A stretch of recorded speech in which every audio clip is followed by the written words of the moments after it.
Hello everyone, welcome to our YouTube channel Divine Learning, and today we will see the first chapter of your civics textbook, okay? But before starting the chapter, let's see what civics means and why do we need to study civics, okay? Civics is also called as political science, okay? So, man is a social animal.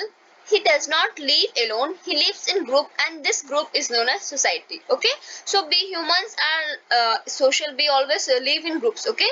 We are like social animals, we live in groups and this group is known as society, जिसे हम समाज कहते हैं, हम इस समाज में रहते हैं, okay? So the study of the way in which a local government works and of the rights and duties of the people who live in the society is known as political science, okay? So किस तरीके से हमारी government work करती है या फिर as a citizen हमारा क्या रोल है, हमारे क्या ड्यूटीज है, हमारे क्या राइट्स है, ये सब हम सिविक्स में पढ़ते हैं, okay? So let's start the first chapter. The first chapter is understanding diversity, okay? Our India is full of diversity, okay? So in this chapter we are going to study about that how diversity influences our lives, how diversity is necessary for us, okay? So that all we are going to discuss in this chapter. So chapter name is understanding diversity. Let's start. All those different people who come from all kinds of backgrounds and belongs to all kinds of religions and culture helps to make India so interesting and so diverse, okay? So in India we have very different backgrounds people, okay? Very different cultures, religions, and this all makes India very interesting, okay? What does diversity add to our lives? But there is a question that why this diversity is necessary, why it is necessary in our lives.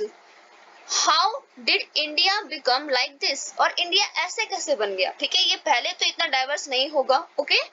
Are all kinds of differences a part of diversity? And then again एक question आता है कि क्या इतने सारे जो differences हैं, इतनी सारी जो वेराइटीज है, ये सब क्या डाइवर्सिटी का एक हिस्सा है? Can diversity also be a part of unity? And the most important question is that is diversity a part of unity? क्या विभिन्नता एकता का एक हिस्सा है, okay? So this all are we going to discuss in this chapter. First we will start with the story of Samir 1 and Samir 2. It is very interesting story, you have read it in your textbook, so I will just recap it. Here actually two friends meet each other at a road, ठीक है? दो दोस्त एक दूसरे को road पे मिलते हैं एंड एक्चुअली वो दोस्त भी नहीं होते हैं, उसमें से एक जो होता है वो न्यूज़पेपर सेलर होता है एंड दूसरा वहां से साइकिलिंग करते हुए जाता है रोज. सो उस रेड लाइट के पास, उस ट्रैफिक सिग्नल के पास ये दोनों एक दूसरे से मिलते हैं, ओके? सो ये दोनों आपस में बातें करते हैं. तो ये जो लड़का होता है जो न्यूज़पेपर सेलर होता है वो हर रोज न्यूज़पेपर पढ़ते हुए उसके हेडलाइंस रीड करते हुए उसकी तरफ आता था ताकि वो न्यूज़पेपर खरीदे उसका. तो एक दिन ये लड़का उससे न्यूज़पेपर खरीदता है, ओके? बट वो हिंदी न्यूज़पेपर मांगता है उससे, ओके? सो वो कहता है कि यार आप हिंदी बोल सकते हैं, ओके? तो वो कहता है कि what do you mean by Hindi बोल सकते हैं? ऑफ कोर्स मैं हिंदी बोल सकता हूँ, हिंदी हम लोग के स्कूल में एक सब्जेक्ट है, ओके? सो ये कहता है कि नहीं, आप तो बिल्कुल अंग्रेज की तरह लगते हैं, आप हिंदी कैसे बोल सकते हैं? क्या आप हिंदी लिख सकते हैं, पढ़ सकते हैं? तो वो लड़का उसे बताता है कि हाँ हिंदी हम पढ़ सकते हैं, लिख सकते हैं, इवन हम स्कूल में पढ़ते भी हैं, हमारे स्कूल में एक सब्जेक्ट है हिंदी, ओके?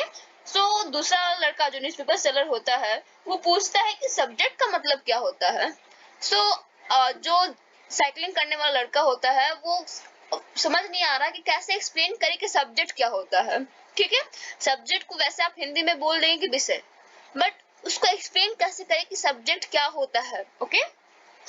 सो लेकिन उसी टाइम क्या हुआ, रेड लाइट खत्म हो गया, ग्रीन लाइट हो गया, सो वो लोग चले गए. तो अगले दिन वो दोनों मिलते हैं एक दूसरे से.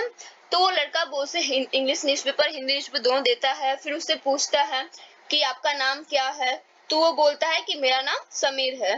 तो जो न्यूज़पेपर सेलर होता है उसका बिल्कुल आंख चमक जाता है कि अच्छा आपका नाम भी समीर है, मेरा नाम भी समीर है. सो सी यहाँ पे दोनों का नाम समीर है. तो वो कहता है कि आप Sameer 1 and I am Sameer 2, ठीक है? तो वो कहता है कि आप समीर 1 हो, मैं समीर 2. उसके बाद फिर वो लोग अगले दिन मिलते हैं. अगले दिन जब मिलते हैं तो देखते वो बोलता है समीर 2 कि बहुत ज्यादा प्रॉब्लम हो गया है मेरठ में, मेरी माँ मेरठ में रहती है, मेरठ में दंगे हो गए, राइट्स हो गए हैं and many people are being killed there in the riots. ठीक है, तो उसके बाद फिर कहता है कि आई एम मुस्लिम समीर। सो यहाँ पे अब जो समीर 2 है वो बता रहा है कि मैं मुस्लिम समीर हूँ। ठीक है, उसके बाद उसकी आंखें पूरी आंसू से भर जाती हैं, टीयर्स से भर जाते हैं। तो अगले दिन वो लड़का उसे कंसोल करना चाहता है समीर 1, लेकिन अगले दिन जब वो देखता है तो वहां पे कोई समीर 2 नहीं होता है, पता नहीं वो कहाँ चला गया, और उसके बाद से वो दोनों कभी मिलते नहीं है। तो यही कहानी है समीर 1 और समीर 2 की। Let's see what differences they have. Differences between Sameer 1 and Sameer 2। So Sameer 1 goes to school. हमने देखा कि वो स्कूल जाता है, वो बहुत ही रिच है, वो हिंदू कास्ट का है, हिंदू रिलीजन का है and knows Hindi and English both, और उसे हिंदी एंड इंग्लिश दोनों आते हैं। वहीं समीर 2 जो था does not go to school, वो स्कूल नहीं जाता था। ठीक है, बहुत ही गरीब था, वो मुस्लिम था और उसे सिर्फ और सिर्फ हिंदी आता था। ठीक है, तो ये दोनों के बीच में डिफरेंसेस हैं, 4 मेन पॉइंट्स। ठीक है, और बिल्कुल अपोजिट डिफरेंसेस हैं। ओके, सो इससे हमने देखा कि कैसे डाइवर्सिटी है, यहाँ पे भी डाइवर्सिटी है, दोनों अलग अलग हैं। ओके, बट फिर भी दोनों ने दोस्ती की, दोनों फ्रेंड्स बने। ओके, दोनों ने एक दूसरे से बातें शेयर की। सो डाइवर्सिटी ऐसा नहीं है कि अगर डाइवर्सिटी है तो वहाँ पे फ्रेंडशिप नहीं हो सकती है। कभी कभार डाइवर्सिटी के कारण ही फ्रेंडशिप होती है। ठीक है, कि वो हमसे अलग सोचते हैं तो हमें उनका कुछ बातें प्रभावित, हम उनसे इन्फ्लुएंस होते हैं एंड इसीलिए हम उनसे फ्रेंडशिप करते हैं। ठीक है, so next inequality, next topic जो हमारा इसके बाद आता है वो ये है कि यहाँ पे हमने देखा कि कैसे दोनों के बीच में एक इनइक्वालिटी भी था। ठीक है, वो इनइक्वालिटी क्या था? The differences are the reasons for inequality. Inequality के लिए कारण क्या है कि उनमें डिफरेंसेस, कुछ अलग अलग बातें होना। ठीक है, डिफरेंसेस होना ये इनइक्वालिटी का कारण होता है। ओके,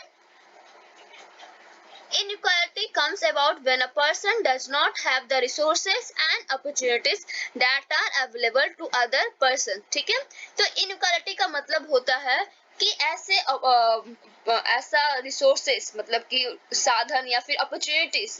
ठीक है, जो अपॉर्चुनिटीज हमें बहुत इजीली मिल जाते हैं, बहुत आसानी से मिल जाते हैं, वो किसी लोगों को नहीं मिल पाता है। ठीक है, जो रिसोर्सेस जो हमारे पास है, जैसे कि आपके पास मोबाइल फोन से पढ़ने के लिए, आपके पास टीवी है एंटरटेनमेंट के लिए, आपको खाना खाने के लिए मिलता है, ये सब रिसोर्सेस आपके पास हैं। आपके पास अपॉर्चुनिटीज है, आप स्कूल जाते हैं, आपके पास बहुत ज्यादा अपॉर्चुनिटीज है खुद को डेवलप करने के लिए। लेकिन ऐसे बहुत सारे लोग हैं, ऐसे बहुत सारे बच्चे हैं जिनके पास ये अपॉर्चुनिटीज, ये रिसोर्सेस नहीं है। तो ऐसे सिचुएशन में क्या होता है, वहां पे इनइक्वालिटी आता है। ठीक है, जैसे कि हम एग्जाम्पल देखते हैं पीछे में, यहाँ पे समीर 1 जो था वो रिच था और समीर 2 जो था वो पुअर था। ठीक है, तो ये इनइक्वालिटी है कि ये अमीर है, ये गरीब है। ठीक है, इसके कारण भी बहुत सा प्रॉब्लम होता है कि इसे स्कूल जाना पड़ रहा था, ये स्कूल जाता था, इसे स्कूल जाने को नहीं मिल रहा था, ये सब इंग्लिश एंड हिंदी लैंग्वेज दोनों जानता था बट ये सिर्फ और सिर्फ हिंदी लैंग्वेज जान रहा था। ठीक है, तो इनइक्वालिटीज क्या होता है कि आपको वो अपॉर्चुनिटी और रिसोर्सेस नहीं मिलना जो कि दूसरे लोगों को अवेलेबल है। ठीक है, अब देखते हैं कि इनइक्वालिटी के कारण क्या होता है हमारी सोसाइटी में। कास्ट सिस्टम सबसे बड़ा प्रॉब्लम हमारी सोसाइटी का, caste system. Okay, caste system क्या है वो देखते हैं। The caste system is another example of inequality. Okay, caste system is an another example of inequality and due to inequality caste system occurs in a society. ठीक है, inequality के कारण ही हमारे सोसाइटी में कास्ट सिस्टम आता है, क्योंकि जो अमीर होते हैं वो ऊंचे कास्ट में आ जाते हैं, गरीब जो होते हैं वो नीचे कास्ट में आते हैं। ओके, सो ये इस तरह का डिफरेंसेस पैदा कर देता है हमारे बीच में। According to this, society was divided into different groups depending upon the work that people did and they were supposed to remain in those groups। ठीक है, तो इस कास्ट सिस्टम के अकॉर्डिंग क्या हुआ, हमारे सोसाइटी को बांट दिया गया, अलग अलग ग्रुप्स में बांट दिया गया। डिपेंडिंग, वो जिस तरह के काम करते थे उस तरीके के काम के अकॉर्डिंग उनको ग्रुप्स में बांट दिया गया और ये उनसे कहा गया कि आपको इसी ग्रुप में रहना है। ठीक है, आप इस ग्रुप से ना ऊपर हो सकते हैं ना इससे नीचे आ सकते हैं। ठीक है, आपको इसी ग्रुप में रहना है।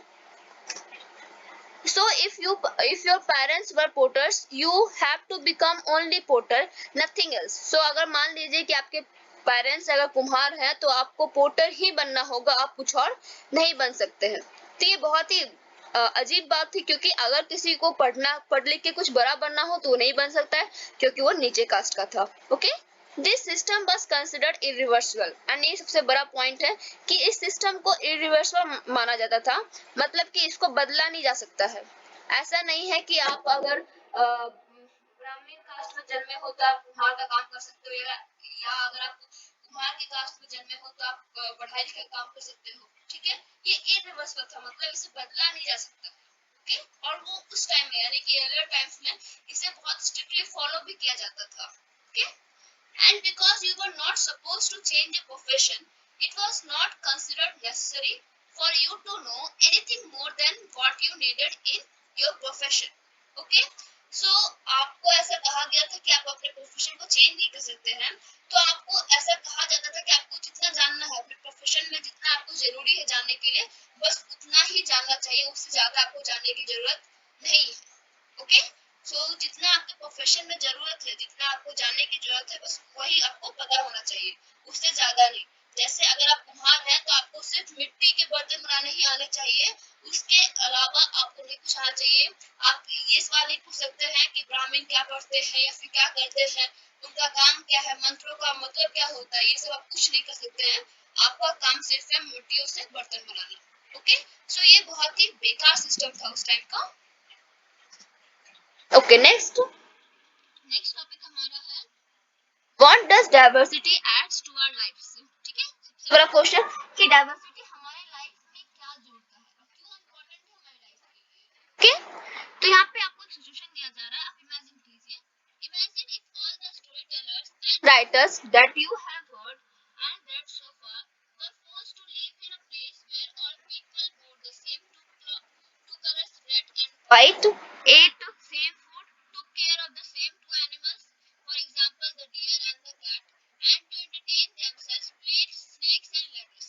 ठीक है, तो आप इमेजिन कीजिए कि जितने भी स्टोरी टेलर्स या फिर जितने भी राइटर्स हैं, ठीक है, जितने भी राइटर्स स्टोरी टेलर्स जो भी पोएट्स हैं, उन जिनकी कहानी हमने अब तक सुनी है, अगर उन सबको फोर्स करके एक जगह पे रखा जाए, ठीक है, जहाँ पे कि उन्हें बस दो तरह के कपड़े पहनने हैं, दो ही कलर के, एक तरह का खाना खाना है, एक ही तरह के जानवर का ख्याल रखना है, और एक ही तरह का एंटरटेनमेंट के लिए गेम्स खेलना है, तो आप बताओ क्या होगा वहाँ पे? What kind of story do you think they would write? तो आपको क्या लगता है वो किस तरह की स्टोरी लिखेंगे? अब देखिए, एक राइटर जो होता है वो जो एक्सपीरियंस करता है उसी को एक्सप्रेस करता है। ठीक है, ये कहावत है कि हम जो एक्सपीरियंस करते हैं उसी को एक्सप्रेस करते हैं, जो हमने अपने ऊपर एक्सपीरियंस किया है उसी को हम बता सकते हैं।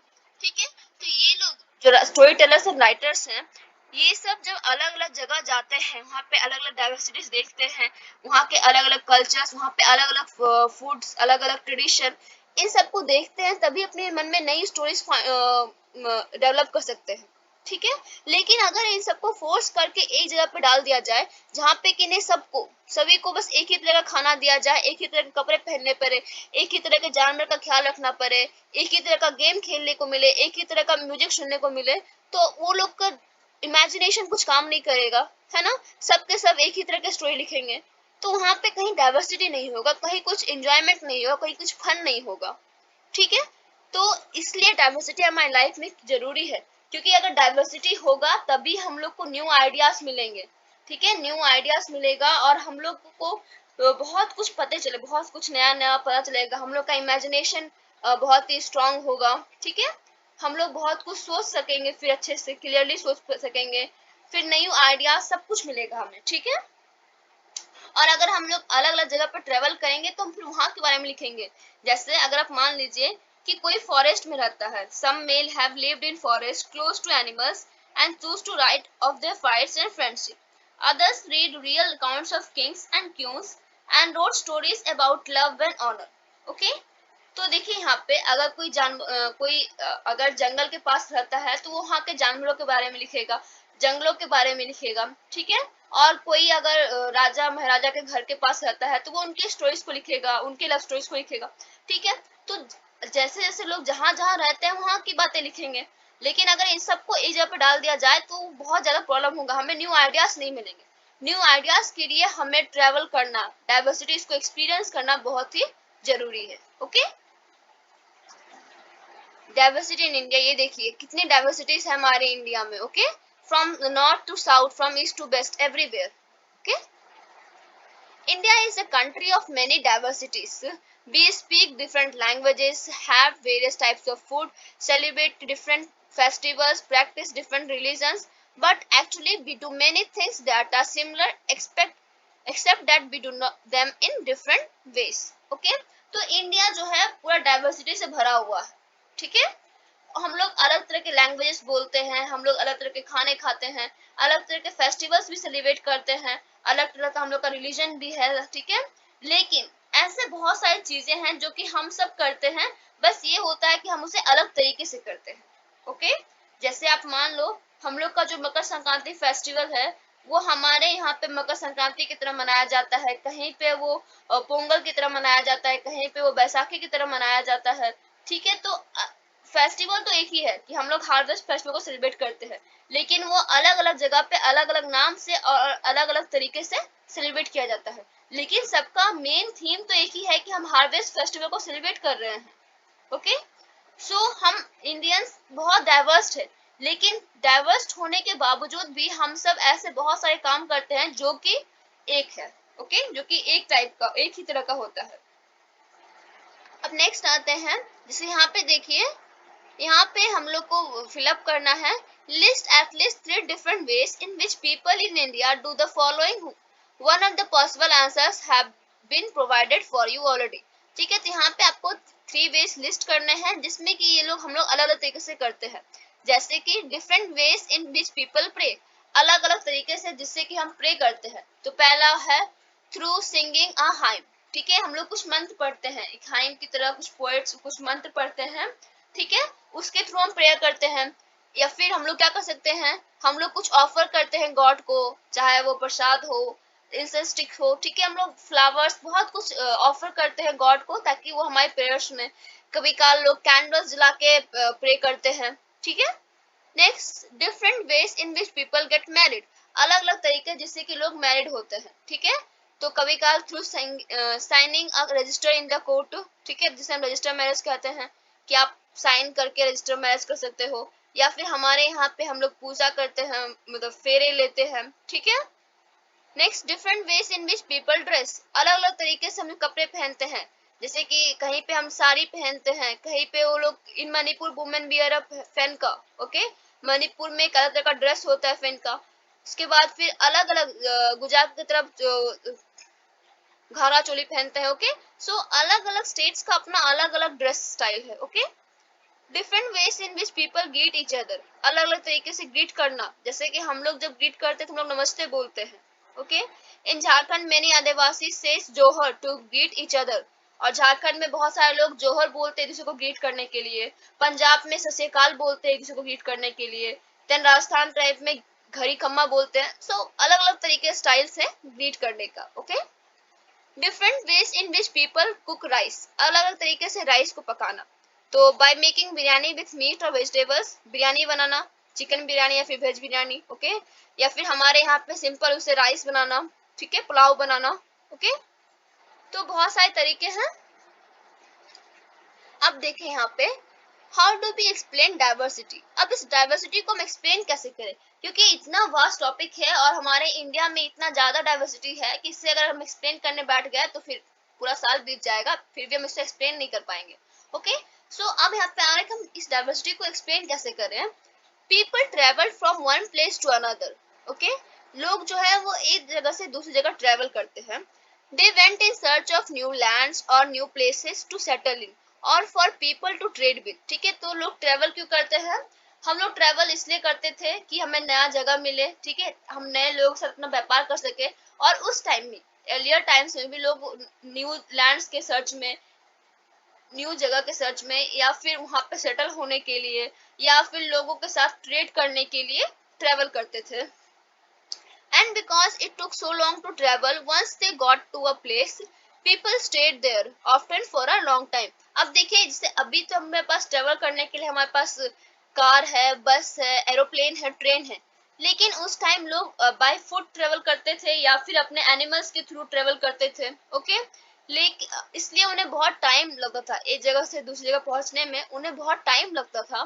तो इसलिए वो लोग जब कहीं पे पहुंचते थे किसी जगह पे, तो वहां पे वो लंबे समय तक लिए रुक जाते थे। ओके, क्योंकि बहुत टाइम लगता है कहीं पहुंचने में, ट्रेवल करने में। ओके, तो वो लोग जब कहीं पहुंचते थे किसी अपने डेस्टिनेशन के पास, तो वहां पे वो लोग बहुत लंबे समय के लिए रुक जाया करते थे। Many others left their homes because there were famines and drought and they could not get enough to eat. और बहुत सारे लोगों ने अपने घर को इसलिए छोड़ दिया क्योंकि वहां पे आए दिन कुछ ना कुछ फेमाइन होता था, या फिर सूखा पड़ जाता था, या फिर बाढ़ आ जाता था, कुछ ना कुछ नेचुरल डिजास्टर होता रहता था और उन्हें खाने को नहीं मिलता था। तो इसलिए वो लोग वहां से उस जगह को छोड़कर कहीं और शिफ्ट हो गए, ऐसी जगह पे जहाँ पे वो ज्यादा सेफ हो, जहाँ पे उन्हें खाने को अच्छा मिले। ठीक है। Some went in search of work while others left because there was a war. और कुछ लोग तो अपने काम के कारण कहीं से बाहर चले गए। जैसे आज भी बहुत सारे लोग गांव से बाहर सिटी की तरफ जाते हैं, माइग्रेट करते हैं ताकि उन्हें अच्छा काम मिले। ओके। और कुछ लोगों ने तो वॉर से, लड़ाई होने वाली, कहीं पे युद्ध होने वाले किसी एरिया में, तो उस जगह में रहने से अच्छा है कि आप वहां से कहीं और शिफ्ट कर जाओ। ओके। सो इसी कारण बहुत सारे लोगों ने जगह को ट्रेवल करना स्टार्ट किया। Okay. Sometimes, as people began to make homes in new places, people began to change a little, and at other times they managed to do things in the old ways. Okay? So अब देखिए यहाँ पे जैसे ही लोग नई new जगह पे settle होना स्टार्ट हुए, वहाँ पे वो लोग ट्रेवल करने स्टार्ट किए, तो न्यू जगह पे सेटल होना स्टार्ट किए, तो वहाँ पे लोगों ने चेंजेस आना स्टार्ट हो गए। जैसे कि आप अगर कहीं किसी जगह से दूसरी जगह जाओगे, तो आप देखोगे वहां पे कुछ अलग एनवायरनमेंट होगा, वहां पे लोग कुछ अलग तरीके से बातें करते होंगे, अलग तरह के खाने खाते होंगे। तो आप भी खुद को उसी जगह में ढालना चाहोगे, उसी तरह का बनाना चाहोगे। ओके। सो पीपल क्या किए, लोगों ने खुद को थोड़ा बहुत चेंजेस करना स्टार्ट किया। जो लोग उस चेंजेस को अडेप्ट कर सके, ठीक है, वो लोग उन चेंजेस को अपने अंदर डाल लिए। लेकिन जो नहीं कर सके वो अपने पुराने तरीके में ही रहे। Okay. So their languages, food, music, religions became a mix of the old and the new, and out of this came something new and different. Okay? So अब क्या हुआ कि उनके पास उनका पुराना कल्चर भी है, उनका पुराना लैंग्वेज, पुराना फूड जो खाते थे उसका नॉलेज भी है। ठीक है। और जब वो न्यू प्लेस में गए हैं तो उसका भी नॉलेज है कि अच्छा यहाँ पे ऐसे करते हैं, यहाँ पे ये करते हैं, ऐसे करते हैं, तो उसका नॉलेज भी है। तो क्या हुआ, लोगों ने इन दोनों को मिला के एक बिल्कुल नया ही निकाल दिया। ठीक है। ओल्ड और न्यू को मिक्स करके एक बिल्कुल न्यू एंड डिफरेंट कल्चर आ गया। ठीक है। अब जैसे एग्जांपल के लिए आप लो, अगर आप गांव में रहते हो तो आपने गांव में बहुत कुछ सीखा होगा। ओके, बहुत कुछ सीखा होगा। और अब जब सिटी में जाओगे तो वहां पे बहुत सारे आपको न्यू न्यू बातें देखने को मिलेंगी, न्यू चीजें सीखने को मिलेंगी। तो आपके पास गांव का भी नॉलेज है, आपके पास सिटी का भी नॉलेज है। ओके, सो आप इन दोनों को मिक्स करके वहां पे अपने जैसा आपको कंफर्टेबल फील होगा आप वैसा रहोगे। ओके, तो इन दोनों को मिक्स करके बिल्कुल न्यू एंड डिफरेंट कल्चर आ गया। ठीक है, जो कि हम आज प्रैक्टिस करते हैं। History influence the culture. अब देखिए यहाँ पे मेन बात है, हिस्ट्री जो है, हमारी जो हिस्ट्री है वो हमें इन्फ्लुएंस करती है, हमारे कल्चर को इन्फ्लुएंस करती है। कैसे? The history of many places shows us how many different cultural influences have helped to shape life and culture there. Thus regions became very diverse because of their unique histories. ठीक है। अब देखिए यहाँ पे बहुत सारे ऐसी जगह हैं जहाँ पे हमने देखा है कि उस जगह की हिस्ट्री ने उस जगह के डाइवर्सिटी को इन्फ्लुएंस किया है। जैसे आप एग्जांपल लो अभी का, हम जो भी इस लैंग्वेज में बात कर रहे हैं, इंग्लिश लैंग्वेज में बात करते हैं, एक्चुअली में इंग्लिश लैंग्वेज हमारा दिया हुआ नहीं है। जब ब्रिटिश हमारे यहाँ पे आए थे तो वो लोग इंग्लिश में बातें करते थे, ये लैंग्वेज उन लोगों का है।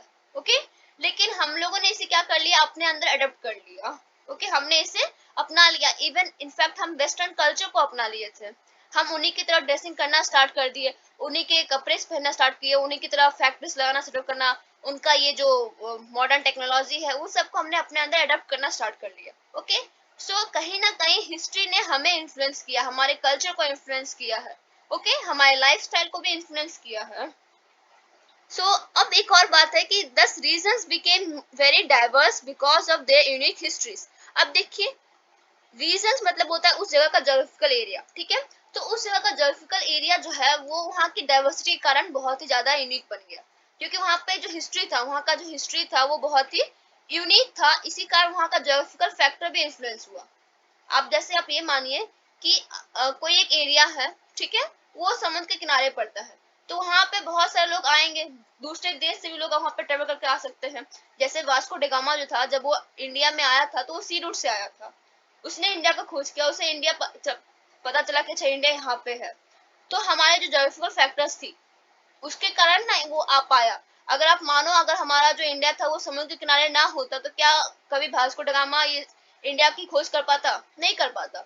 ओके, सो हमारा ज्योग्राफिकल एरिया जो है वो हमारे हिस्ट्री को इन्फ्लुएंस करता है, और ये दोनों मिलकर हमारे कल्चर को इन्फ्लुएंस करते हैं। ठीक है, geographical factor and historical factor, ये दोनों हमारे हिस्ट्री हमारे कल्चर को, हमारे ट्रेडिशन को इन्फ्लुएंस करता है। Okay, similarly, diversity also comes about when people adapt their lives to the geographical area in which they live. Okay, so देखिए यहाँ पे दो पॉइंट है कि कैसे हिस्ट्री हमारे कल्चर को इन्फ्लुएंस करता है, हमारे ट्रेडिशन को इन्फ्लुएंस करता है, एंड यहाँ पे एक और बात है कि कैसे जोग्राफिकल एरिया हमारे कल्चर और लाइफ को इन्फ्लुएंस करता है। ठीक है, हिस्ट्री इस तरीके से इन्फ्लुएंस करता है कि हम उनकी बातों को, पुराने जमाने में जो चीज हुआ करते थे उनको अपने अंदर लाने की कोशिश करते हैं, उनको अडेप्ट करते हैं अपने अंदर। ठीक है, जैसे मैंने अभी कहा कि ये जो इंग्लिश लैंग्वेज है ये हमारा दिया हुआ नहीं है, ये हमने ब्रिटिश लोगों से अडेप्ट किया है। ठीक है, उनसे इन्फ्लुएंस होकर हमने ये सीखा है और हम इसे यूज करते हैं। एक्चुअली हमारा लैंग्वेज संस्कृत या हिंदी या प्रकृति था। ओके, ये था कि कैसे हिस्ट्री के कारण हम लोगों ने हम लोग का कल्चर इन्फ्लुएंस हुआ है। नेक्स्ट ये जो पॉइंट है, सेकंड पॉइंट, कि similarly diversity also comes about when a people adopt their lives to the geographical area in which they live. तो हमारा जो डाइवर्सिटी है, हमारा जो ज्योग्राफिकल एरिया का जो डाइवर्सिटी है, जैसे कि अगर कोई ज्योग्राफिकल एरिया के अकॉर्डिंग हमें रहना होता है, अगर आप ठंड के इलाके में हैं तो आपको वहाँ के अकॉर्डिंग ड्रेस करना पड़ेगा, वहाँ के अकॉर्डिंग आपको खाना खाना पड़ेगा। ओके, अगर आप किसी कोस्टल एरियाज में या फिर अगर आप कहीं गर्म इलाके में रह रहे हैं तो आपको उसके अकॉर्डिंग ड्रेसेस पहनने पड़ेंगे, उसके अकॉर्डिंग रहना पड़ेगा। ठीक है, तो एक जगह का ज्योग्राफिकल एरिया भी हमारे लाइफ को इन्फ्लुएंस करता है। अब ऐसा नहीं है कि अगर आप श्रीनगर में रह रहे हैं तो वहां पे आप पतले कपड़े पहन के घूम सकते हैं, क्योंकि वहां पे बर्फ गिरता है और आपको मोटे फर के कपड़े पहनने पड़ेंगे। ठीक है, तो जैसा जहाँ का ज्योग्राफिकल एरिया होता है हमें वैसे ही अपने लाइफ को चेंजेस करने पड़ते हैं। ठीक है, लाइफ में चेंजेस लाने पड़ते हैं और खुद को उसी ज्योग्राफिकल एरिया के अकॉर्डिंग अडॉप्ट करना पड़ता है। ओके, तभी हम सर्वाइव कर पाएंगे। Next, for example, living near the sea is quite different from living in a mountainous area. So यहाँ पे अब हम एग्जाम्पल देख रहे हैं कि कैसे ज्योग्राफिकल एरिया हमारी लाइफ को इन्फ्लुएंस करता है। ओके, सो समुद्र के किनारे रहना बिल्कुल अलग बात है अगर हम माउंटेनियस एरिया कर ले। ठीक है, माउंटेनियस एरिया के तरफ रहना अलग बात है और समुद्र के किनारे रहना बिल्कुल ही अलग बात है। Okay, not only do people have different clothing and eating habits, but even the kind of work they do are different. ठीक है, अब देखो यहाँ पे ज्योग्राफिकल एरिया अगर अलग है तो ऐसा नहीं है कि सिर्फ उनका क्लोथिंग और ईटिंग हैबिट ही अलग होगा, इनफैक्ट वो जो काम करते हैं वो भी उनका अलग होगा। ठीक है, अलग अलग ज्योग्राफिकल एरिया का अपना अलग अलग काम होता है। ठीक है ना, in cities it is often easy to forget how closely people's lives are tied to their physical surroundings। अगर एक एग्जांपल लें तो सिटीज के लोग जो हैं वो मेनली ऑफिस के काम करते हैं, मेनली पेपर वर्क करते हैं। ठीक है, लेकिन जो रूरल एरिया के लोग हैं वो लोग मेनली फील्ड वर्क करते हैं। ठीक है, तो जैसा जहाँ का एरिया होगा आप वहीं पर वैसा काम कर सकते हैं। अगर कोई सिटी में जाके फार्म का काम कर सकते, फार्मिंग करेगा तो बहुत ही अजीब लगेगा। ओके, अगर आप ये मान लो कि आप माउंटेनियस एरिया में हो और वहां पे अगर आप फिशिंग करना चाहोगे तो बहुत ही अजीब बात है, क्योंकि फिशिंग करने के लिए आपको कोस्टल एरिया में आना होगा, जहाँ पे समुद्र हो, जहाँ पे नदी हो, जहाँ पे मछली अवेलेबल होगा, वहीं पे आप फिशिंग कर सकते हैं ना। तो जहाँ पे जैसा ज्योग्राफिकल एरिया होता है आप वहां पे वैसा ही काम करते हैं। तो हमारा जो ज्योग्राफिकल एरिया है वो हमारी पूरी लाइफ को इन्फ्लुएंस करता है, ना सिर्फ हमारे खाने के तरीके, पहनने के तरीके, बल्कि हमारे काम करने के तरीकों को भी अफेक्ट करता है। ओके, अब यहाँ पे एग्जाम्पल हम देख रहे हैं लद्दाख का। ये देखिए लद्दाख, इसे माउंटेनियस डेजर्ट लैंड भी कहा जाता है। Okay, the dry barren landscape of the mountainous desert of Ladakh. ठीक है, Ladakh is a desert in the mountains in the eastern part of Jammu and Kashmir. Jammu and Kashmir के ईस्टर्न पार्ट में हमें लद्दाख देखने को मिलता है। Very little agriculture is possible here since this region does not receive any rain and is covered in snow for large part of the year. और यहाँ पे बहुत ही कम बहुत ही कम एग्रीकल्चर पॉसिबल है क्योंकि यहाँ पे बारिश बहुत ही कम होती है और मैक्सिमम टाइम में यहाँ पे बर्फ गिरी रहती है। ओके, मतलब ईयर का मैक्सिमम टाइम में यहाँ पे बर्फ गिरा रहता है। यहाँ पे एग्रीकल्चर बिल्कुल पॉसिबल नहीं है, बहुत ही कम एग्रीकल्चर पॉसिबल है। ये देखिए, for drinking people depend on the melting snow during the summer months. ठीक है, तो यहाँ पे लोग पीने के पानी के लिए मेल्टिंग स्नो का इंतजार करते हैं। ठीक है, मतलब वो जो बर्फ गिरती है उसे पिघला कर पीते हैं समर सीजन में। People here keep sheep and goats. The goats in this region are special because they produce Pashima wool. This wool is prized and Pashima shawls cost a lot of money. Pashima shawls are chiefly woven in Kashmir. ये देखिए, पाशमा shawl बहुत ही कीमती और बहुत ही खूबसूरत होता है ये, और ये आपको कश्मीर में ही देखने को मिलेगा। इसका प्योर क्वालिटी आपको कश्मीर या लद्दाख में देखने को मिलेगा। तो लद्दाख के जो लोग होते हैं वहाँ पे वो शिप या फिर गोट रखते हैं, और ये जो गोट होता है बहुत ही स्पेशल होता है क्योंकि ये पाशमा वूल देता है। ओके, और इसी ऊन के कारण हम लोग क्या बनाते हैं, पाशमा शॉल बनाते हैं, जो कि बहुत ही सुंदर, आप लोग देख सकते हैं यहाँ पे कितना सुंदर है और बहुत ही कीमती होता है और बहुत ही अच्छा क्वालिटी का भी होता है। Okay, next, Buddhism reached Tibet by Ladakh. Ladakh is also called little Tibet. तो बुद्धिज्म जो कि तिब्बत में प्रैक्टिस किया जाता है, वो लद्दाख के थ्रू ही तिब्बत पहुंचा था, और इसलिए लद्दाख को लिटिल तिब्बत भी कहा जाता है। Okay, Islam was introduced here many years ago and there is a significant Muslim population here. और यहाँ पे इस्लाम बहुत ही पहले मतलब इंट्रोड्यूस किया गया था। ठीक है, बहुत ही पहले से प्रैक्टिस किया जाता था, और यहाँ पे बहुत ज्यादा पॉपुलेशन है मुस्लिम लोगों का। ठीक है, significant population. Next, local version of the Tibetan national epic the Kesar saga are performed and sung by both Muslims and Buddhist. जैसे हम लोग के लिए रामायण है, वैसे ही वहाँ पे लोग एक तिब्बत नेशनल एपिक है। ठीक है, एपिक मतलब होता है कि कुछ भी पवित्र ग्रंथ। ओके, सो केसर सागा है उन लोगों का, तो वहाँ पे लोग जो है मुस्लिम या बुद्धिस्ट हो, जो भी हो, वो लोग इसको गाते हैं। ठीक है, नेक्स्ट हम पढ़ते हैं केरला के बारे में। अभी हमने देखा लद्दाख के बारे में, जो कि एक मॉन्टेनियस एरिया था, मॉन्टेनियस डेजर्ट था। ठीक है, लेकिन अब हम पढ़ेंगे केरला के बारे में। ये देखिए, Kerala mainly coconut and sea water. Kerala is a state in the south west corner of India. ठीक है, लद्दाख जो था वो बिल्कुल टॉप में जम्मू एंड कश्मीर के साइड में था, वहीं केरला बिल्कुल, आप साउथ वेस्ट सबसे नीचे आ जाइए इंडिया में, इंडिया के मैप में, तो आपको वहाँ पे केरला देखने को मिलेगा। A number of spices like pepper, cloves and cardamoms are grown on the hills. और केरला को स्पाइस स्टेट के नाम से भी जाना जाता है क्योंकि यहाँ पे बहुत सारे मसाले मिलते हैं। ठीक है, पेपर, क्लोव्स, कार्डामम्स, बहुत सारे। ओके, तो यहाँ पे मसाले इसलिए अवेलेबल है क्योंकि इसका जोग्राफिकल एरिया बहुत ही अच्छा है। ठीक है, और इसके स्पाइसेस के कारण ही इस एरिया जो था made this region an attractive place for traders. ठीक है, और इसके स्पाइसेस मतलब यहाँ पे मसाले बहुत अच्छे मिलते हैं, तो इसलिए यहाँ पे ट्रेडर्स बहुत ज्यादा आते हैं। ठीक है, और वो ट्रेडर्स को अट्रैक्ट भी करते हैं।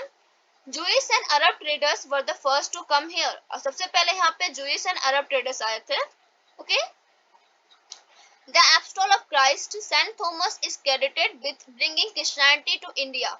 और यहीं से क्रिश्चियनिटी इंडिया में आया था। ठीक है, जो क्रिश्चियन धर्म है वो यहीं से इंडिया में आया था।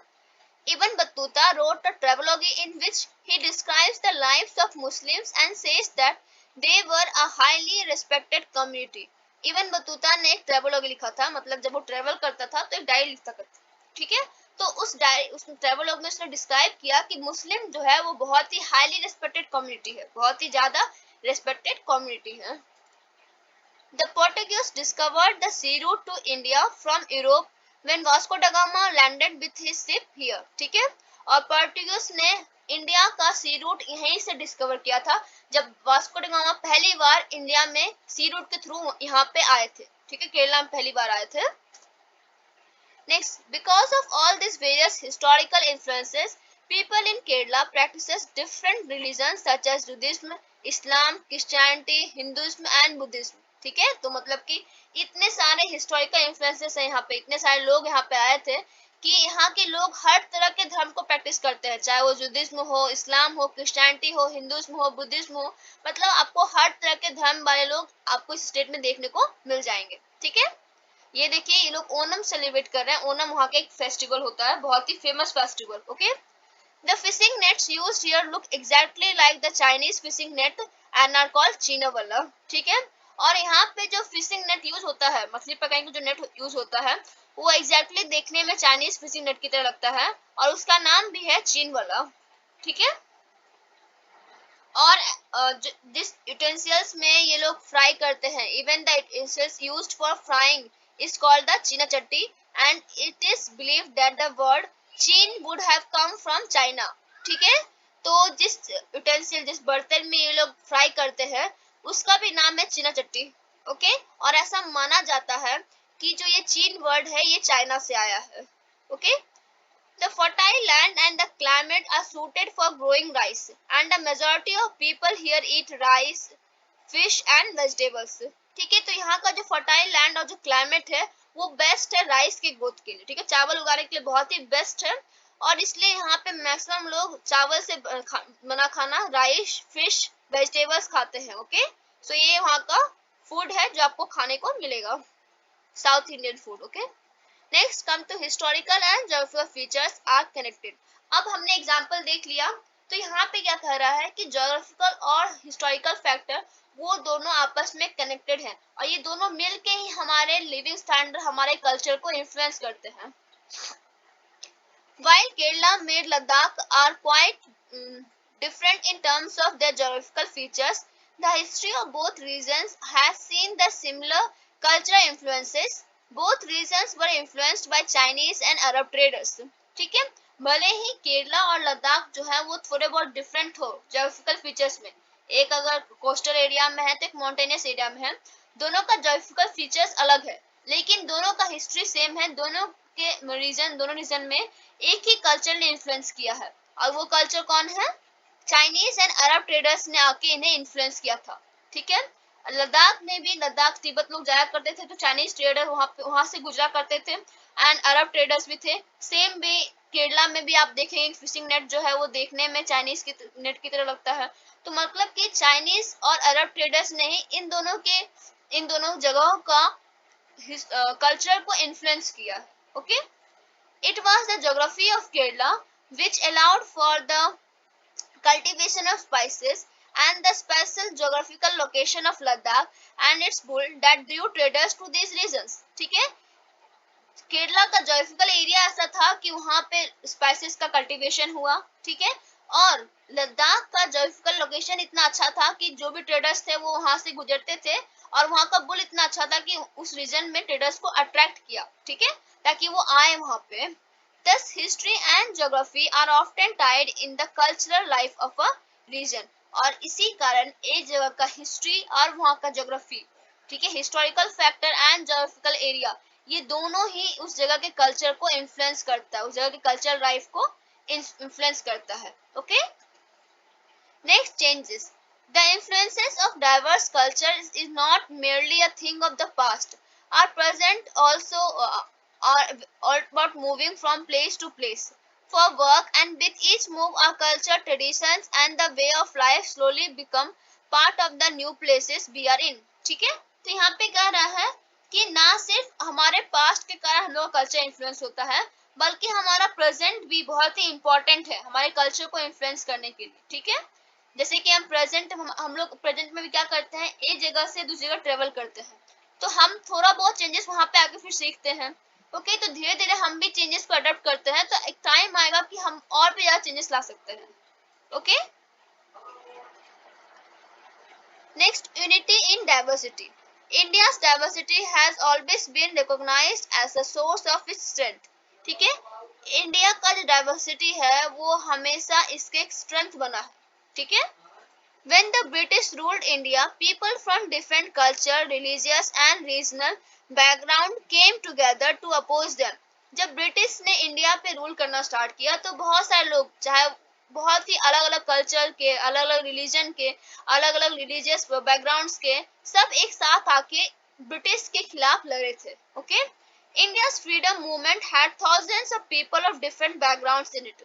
और हमारे इंडिया के फ्रीडम मूवमेंट में आपको ऐसे बहुत सारे कहानियां सुनने को मिलेंगी, बहुत सारे अलग अलग बैकग्राउंड्स के लोग कैसे ब्रिटिश को अपोज किए थे, ये आपको देखने को मिलेगा, ठीक है। इनसे हम सब परिचित भी हैं।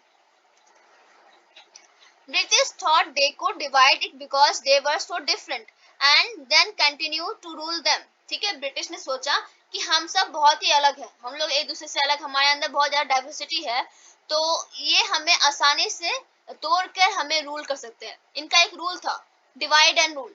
ठीक है, कि इन्हें बांटो और फिर इन पे राज्य करो।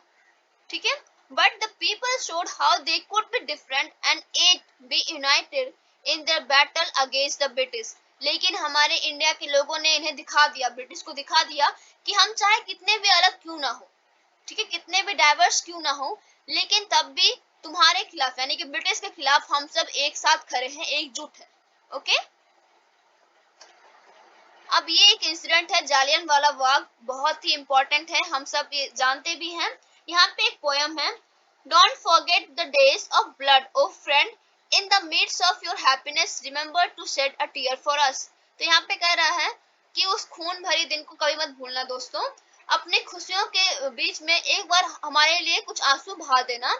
The Hunter has torn away every single flower. Hunter यहाँ पे मतलब कि शिकारी, ठीक है, तो शिकारी कौन था, ब्रिटिश लोग थे। टॉर्न मतलब होता है बिल्कुल तोड़ देना। Okay, torn away every single flower मतलब हर एक फूल को उन्होंने बिल्कुल तोड़ दिया था। यहाँ पे फूल है जो आम लोग, आम जनता जो वहां पे इकट्ठा हुई थी। Do plant a flower in the desert garden dear friend. तो यहाँ पे कह रहा है कि वो डेजर्ट गार्डन यानी कि वो जो बंजर भूमि, जालियन वाला बाग जहाँ पे हुआ था, उस बंजर भूमि में एक पौधा तुम जरूर लगाना। Having fallen to bullets we slept in Jallianwala Bagh. ठीक है, तो इन लोगों को गोलियों से सुला दिया गया था, गोलियां मार मार के इन्हें मार दिया गया था। Do light a lamp on this lonely grave O friend. ठीक है, तो ये लोग कह रहे हैं कि हमारे लिए एक दिया जरूर जलाना हमारे ग्रेव पे। ठीक है, The blood of Hindus and Muslims flows together today। और आज हिंदू और मुस्लिम का जो खून है वो हम लोग डिवाइडेड नहीं है, हम सब एक साथ चल रहे हैं। Do soak your robe in this river of blood dear friend। और इस मतलब कि इस खून भरी नदियों में अपने आंसू जरूर बहाना। Some rot in jails while others lie in their graves। कुछ हमारे खातिर जेल चले गए और कुछ अपने ग्रेव में सोए हैं, मतलब वो मर गए हमारे खातिर। Do shed a few tears for them O friend. Okay, तो उनके लिए कुछ आंसू जरूर बहाना। तो ये बहुत ही इमोशनल पोयम है। लेट्स सी जालियन वाला बाग मसाकर। ठीक है, जालियन वाला बाग कांड बहुत ही इमोशनल था ये। इसमें कैसे ये इतना मतलब निर्दयी लोग थे उस time. British try to overpower the people. ठीक है, यहाँ पे क्या दिखा रहा है कि ब्रिटिश लोग जो थे वो हम लोग के ऊपर अपना पावर जताना चाहते थे। ठीक है, हम लोग को रूल करना चाहते थे। In one such case of Jallianwala Bagh massacre that happened in Amritsar, in which a British general opened fire on a large group of unarmed peaceful people, killing many and wounding even more। ठीक है, तो ऐसा ही एक incident था Jallianwala Bagh massacre, जिसमें जो कि अमृतसर में हुआ था, जिसमें एक ब्रिटिश जनरल ने एक आम जनता पे, ठीक है, ऐसे ही आम लोगों पे ओपन फायर स्टार्ट कर दी। ओपन फायर मतलब कि ऐसे अंधाधुंध गोली चलाना। ठीक है, ना देखना ना सोचना कि किसे वो गोली लग रही है, बस ओपन फायर कर दिया, मतलब ऐसे ही बस गोली चलाते थे। ओके, और बहुत सारे लोगों को मार दिया, बहुत सारे लोगों को। People of Hindus, Sikhs and Muslims, rich and poor, had gathered to protest against the British। ठीक है, तो क्या था कि बहुत सारे हिंदू, सिख, मुस्लिम, रिच, गरीब सभी जितने भी लोग थे वो सब ब्रिटिश के खिलाफ प्रोटेस्ट करने के लिए वहां पे इकट्ठा हुए थे। This song was composed and sung to honor the memory of those brave people। ठीक है, और ये जो सॉन्ग हमने पढ़ा था ऊपर में, ये उनके ब्रेवरी, उनकी याद में उनको ऑनर करने के लिए गाया जाता है। ठीक है, और आप लोग चाहो तो आप लोग को अमृतसर में जालियांवाला बाग वो जगह देखने को मिलेगा, वहां पे एक स्मृति बनाया गया है उन लोगों का, आपको बुलेट्स के निशान भी यहाँ पे दिखाई देंगे। ओके, सो कैसे ब्रिटिश इतने मतलब क्रूअल थे, इतने ज्यादा वो निर्दयी थे कि आम जनता पे, आम लोगों पे उन लोगों ने ओपन फायर स्टार्ट कर दिया। ठीक है, और उन्हें भागने तक का मौका नहीं दिया, गेट तक बंद कर दिया गया था और सभी लोगों को वहां पे मार दिया गया था। ठीक है, next, songs and symbols. Songs and symbols that emerged during the freedom struggle serve as a constant reminder of our country's rich tradition of respect for diversity। ठीक है, तो उस टाइम से बहुत सारे ऐसे सॉन्ग्स थे, बहुत सारे सिंबल्स थे जो कि हमारे फ्रीडम स्ट्रगल में बहुत ही हेल्प किए थे, ठीक है। और उस टाइम से ही हमें पता चलता है कि कैसे हम लोग अलग अलग कल्चर को हम लोग अपने अंदर अडॉप्ट किए थे, डाइवर्सिटी की रिस्पेक्ट करते थे कि अच्छा इस डाइवर्सिटी से, तो हम उसकी बातों को भी रिस्पेक्ट करते थे, ठीक है। India's national anthem composed by Rabindranath Tagore is another expression of the unity of India. हमारा जो नेशनल एंथम है वो खुद एक बहुत बड़ा एग्जाम्पल है हमारे यूनिटी का, हमारे इंडिया के यूनिटी का एक बहुत बड़ा एग्जाम्पल हम लोग का नेशनल एंथम। आप लोग हर रोज गाते हैं हम लोग असेंबली में नेशनल एंथम, उसमें हमने देखा कि कैसे हर जगह के हमारे हर स्टेट को डिस्क्राइब किया गया उस नेशनल एंथम में, ओके। अब यहाँ पे देखिए ये हमारा नेशनल फ्लैग कैसे डेवलप हुआ। 1906 में हमारा फ्लैग ऐसा था, 1907 में ऐसा, 1917 में ऐसा फ्लैग बना, 1921 में ऐसा, 1931 में ऐसा, और 1947 से और आज तक अभी हम लोग जो फ्लैग यूज कर रहे हैं वो ये, ओके। सो देखिए कैसे हम लोग का फ्लैग जो है वो धीरे धीरे चेंज हो, कैसे उसका ये रूप मिला। Next, the discovery of India, ये बुक बहुत ही इंपॉर्टेंट बुक था, the discovery of India, Bharat की खोज। In his book the discovery of India, Jawaharlal Nehru says that Indian unity is not something imposed from the outside, but rather it was something deeper and within its fold. The widest tolerance of belief and custom was practiced and every variety acknowledged.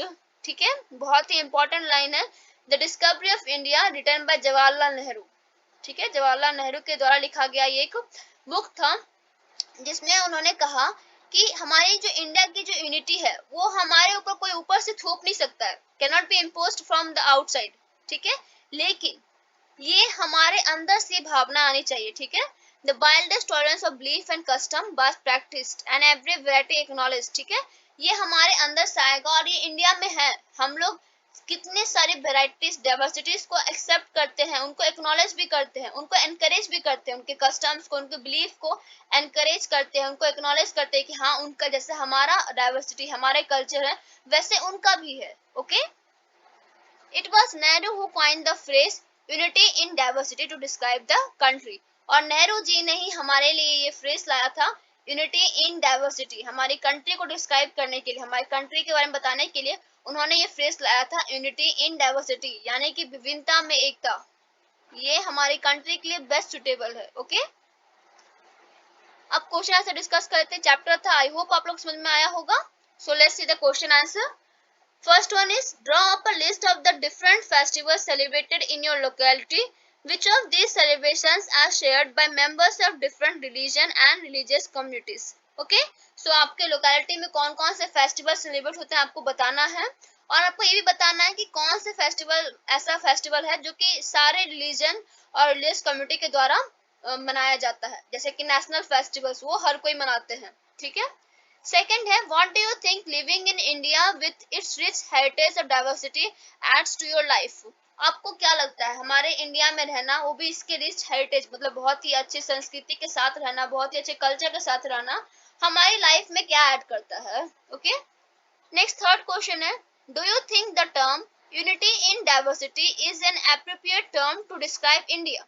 क्या आपको लगता है कि ये जो term unity in diversity यानी कि विभिन्नता में एकता, ये हमारे इंडिया को डिस्क्राइब करने के लिए बिल्कुल सही टर्म है? What do you think Nehru is trying to say about Indian unity in the sentence quoted above from his book The Discovery of India? हमने अभी जस्ट कुछ लाइन पढ़े थे इनके बुक से, द डिस्कवरी ऑफ इंडिया से, तो आपको क्या लगता है वो क्या बताना चाह रहे हैं यहाँ पे? तो ये बताना चाह रहे थे कि जो डाइवर्सिटी को जो हम एक्सपेक्ट करते हैं, ठीक है, जो उसे हम मानते हैं, वो कोई हमारे ऊपर इम्पोज नहीं कर सकता है, वो हमारे अंदर से आना चाहिए कि हाँ हमें हर कल्चर हर रिलीजन को एनकरेज करना है, एक्नॉलेज करना है, ठीक है, उन्हें रिस्पेक्ट करना है। नेक्स्ट फोर्थ नंबर है, underline the line in the poem sung after the Jallianwala Bagh massacre which according to you reflects Indians essential unity, ठीक है। तो यहाँ पे कह रहा है कि अभी हमने एक पोएम पढ़ा था जालियनवाला बाग मैसेकर वाला, उसमें आपको उस लाइन को अंडरलाइन करना है जो कि ये दिखाता हो कि इंडियन का जो यूनिटी है वो अब एक है। तो यहाँ पे एक लाइन था, the blood of Hindus and Muslims flow together today. ये लाइन ये दर्शाता, ये रिफ्लेक्ट करता है कि हमारा जो इंडिया है वो यूनिटी से भरा पड़ा है, ओके। नेक्स्ट फिफ्थ नंबर है, choose another region in India and do a similar study of the historical and geographical factors that influence the diversity found there. ठीक है, तो आपको क्या करना है, जैसे हमने यहाँ पे लद्दाख एंड केरला के बारे में पढ़ा कि कैसे वहाँ का ज्योग्राफिकल और हिस्टोरिकल फैक्टर ने वहाँ के डाइवर्सिटी को इन्फ्लुएंस किया था, तो वैसे ही आपको किसी और रीजन के बारे में स्टडी करना है। ठीक है, are this historical and geographical factors connected to each other, how. ठीक है, यहाँ पे पूछ रहा है कि क्या ज्योग्राफिकल और हिस्टोरिकल फैक्टर्स एक दूसरे से जुड़े हुए हैं, और अगर हैं तो कैसे जुड़े हुए हैं। ठीक है, ये आपको बताना है। सो यही आपका चैप्टर था। आई होप आप लोग को समझ में आ गया होगा। Thank you class.